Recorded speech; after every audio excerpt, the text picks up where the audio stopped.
ಗಮನಕ್ಕೆ ಬರಬೇಕೆ? ಇದಕ್ಕೆ ಅಧಿಕಾರಿಗಳು ಸ್ಪಂದಿಸಬೇಕೆ?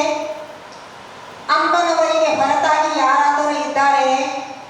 ಈ ಕಾರ್ಯಾಲಯ, ಈ ಜನನಿ ಆಶ್ರಯ ಧಾಮ ಕಟ್ಟಬೇಕೆ? ಈ ಬಗ್ಗೆ ಮಾತ್ರ ಮಾತಾಡಲಿದ್ದಾರೆ ಶ್ರೀ ನರಸಪ್ಪ ಸಮಾಜ ಸೇವಕರು. ಹಲೋ, ಈಗಿನ ಕಾರ್ಯಕ್ರಮದಲ್ಲಿ ನಮ್ಮ ಬಾಬಾ ಬೇಗಂ ಅವರು ಒಂದು ಕಾರ್ಯಕ್ರಮವನ್ನು ತಾಯಿಯ ಬಗ್ಗೆ ಒಂದು ಕಾರ್ಯಕ್ರಮ ಹಾಕ್ಕೊಂಡಿದ್ರು. ಒಳ್ಳೆಯದ ವಿಚಾರಕ್ಕೆ ನಾವೆಲ್ಲರೂ ಸಾಥನ್ನು ಕೊಟ್ಟಿದ್ದೀವಿ. 3-4 ಸಲ ಪ್ರೋಗ್ರಾಮ್ ಮಾಡಿದ್ದೀವಿ. ಇದ್ರ ಬಗ್ಗೆ ಸಂಬಂಧಪಟ್ಟವರು ಜಬ್ಬರ್ ಸಾಬು, ನಮ್ಮ ಜಲಸಾರ ವಿಚಾರಕ ಸಾಹೇಬ್ ಮಾತಾಡ್ತಾರೆ. ಟೈಮು ಭಾಳ ಆಗಿದೆ ವಿಚಾರಕ್ಕೆ ನಂಬೋದು. ನಾವೆಲ್ಲರೂ ಏನಪ್ಪ ಅಂತಂದರೆ ಈ ಒಂದು ಕಾರ್ಯಕ್ರಮಕ್ಕೆ ನಾವೆಲ್ಲ ಸ್ವಾಗತ ಮಾಡ್ಕೊತಾ, ಯಾಕಂದ್ರೆ ನಾವು ಮುಂದೆ ಬೇರೆ ಬೇರೆ ಪ್ರೋಗ್ರಾಮ್ಗಳು ಮಾಡೋಣ. ಟೈಮ್ನು ಭಾಳ ಜಾಸ್ತಿ ಆಗಿದೆ. ಬಟ್ ಇನ್ನೂ ಬೇರೆ ಗಣ್ಯ ವ್ಯಕ್ತಿಗಳು ಬರ್ತೀವಿ ಅಂತ ಹೇಳಿದ್ರು, ನಾವು ಬಂದಿಲ್ಲ ಏನಪ್ಪ ಅಂಬೋದು.